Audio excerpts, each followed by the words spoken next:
You know, when we met with them this last time, they had a whole room full of FEMA folks. The first thing I asked them was, do we have any engineers in the room? Silence. And in our process of discussing these items, I asked them what made them think their cost estimates was better than ours. Silence. So we're dealing with people who are untrained in road construction, and they want us to prove everything. Well, actually, they want us to train them, is what we got going on. Now, this is, if you can imagine that this is a place on a county road. Wow. How do you want me to go? You face this. Face you. All right, it got blown out. We're going to make this. Don't make a mess. The dirt is packed. It's just like on a county road.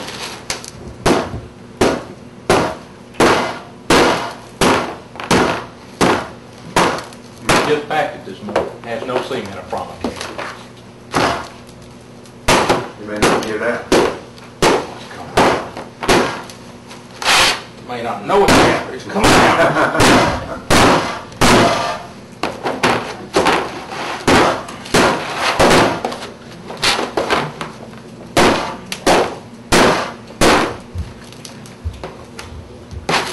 Wasn't packing right this morning, we had a little water in it.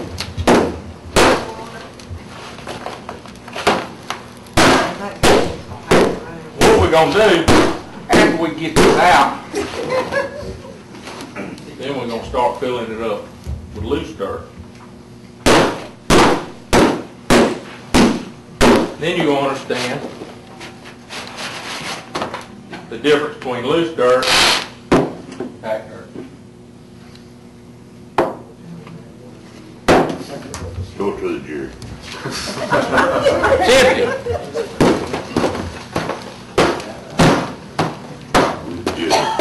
Don't make a mess. See dirt coming out.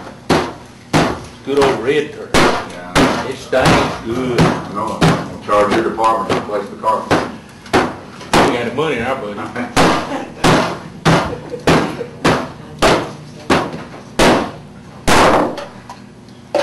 What kind of cups have you got?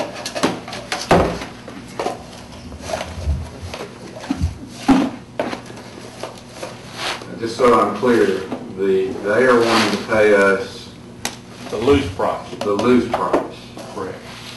when we took out the compacted price. I mean the compacted amount. Right, we need 1.4 cubic yards. Of course, this demonstration we did this the other day in office, and it's 1.67. Like that dirt.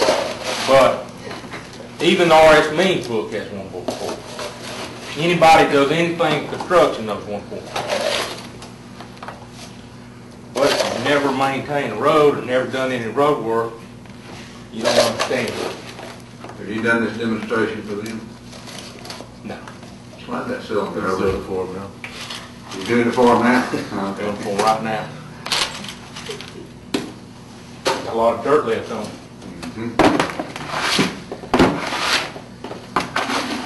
A little bit on the table.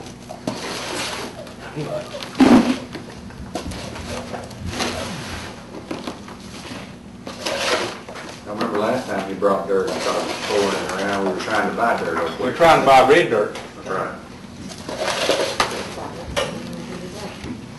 I knew it was good. This is going to be a little better than 1.4.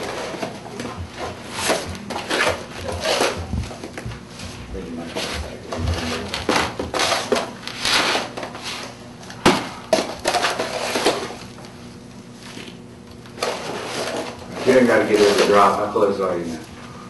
Almost two, it looks like. You haven't gotten your engineers very exact. Yeah, sometimes.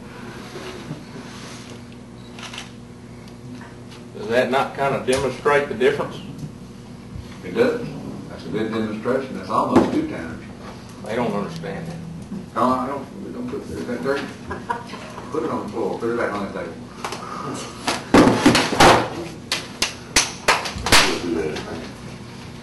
Well, that's my demonstration. Just common sense.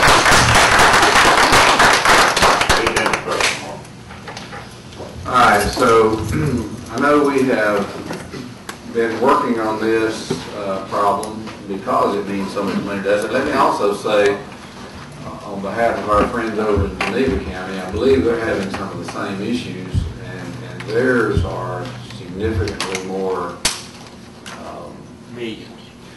not just in money, but I mean, it has a larger impact to them than it does to us. So this demonstration will fit for them also, not only of this, but of the cost. But my understanding is we are still communicating with FEMA, trying to get a resolution. But I also understand that we have had some conversation with Congressman Bright's office and have provided them the information. And actually, I think the young lady that you and Ms. Cook and Mr. Dempsey rode around with is aware of it, and I think they're committed to try to help us. That's correct. And you're going to get them that information in the mail, by the way. I think I can help you with that, cutting that timeline down. Good. So we're taking all, I mean, we're not trying to stick anybody with any cost, but we just want to be compensated for what the flood cost the citizens of Houston County, which is what I thought disaster recovery efforts were supposed to do. Well, even with that $110,000 on the dirt, they're only going to fund us 75% of that. That's right.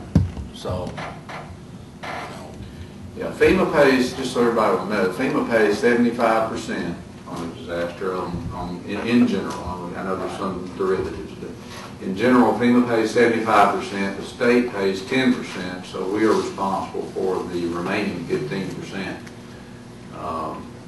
which is a considerable amount of money. And again, I hate to mention another county, but Geneva County's 15% is a huge number over there that they will have difficulty with if FEMA does, particularly if FEMA doesn't do the right thing for them too. So, any questions for Mark about this?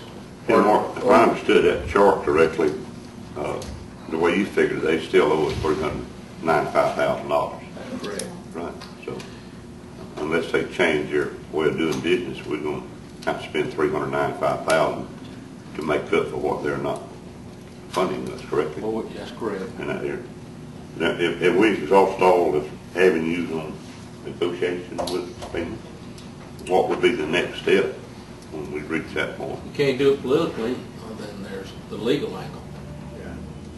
We don't want to do that. And, We don't have to. FEMA, took some really bad hits from the storm a couple, 3 years ago, how long ago has that been now, since Katrina. And they have really made some efforts to improve their image, and honestly, I think at the beginning of this process, they seemed to be, some cooperation. I know when the meeting I attended, they seemed to be a little more cooperative until they walked out.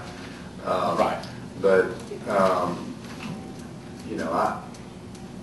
I think the people in charge of FEMA certainly want to do the right thing, and that's what we're counting on. We don't want to, it's not our intention to sue anybody. We just want to be treated fairly, and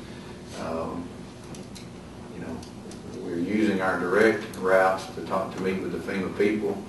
We've now started using our political route to try to deal with them, and if that doesn't work, then we'll consider the next phase. Benji Abbott and Chris Newton with the state EMA have really been a lot of help. I've been through 10 disasters, and this is the first time we ever had any, what I call somebody standing side by side with you trying to help you from the state EMA. But you got to have all the help you can with them, because they just don't know what they're doing.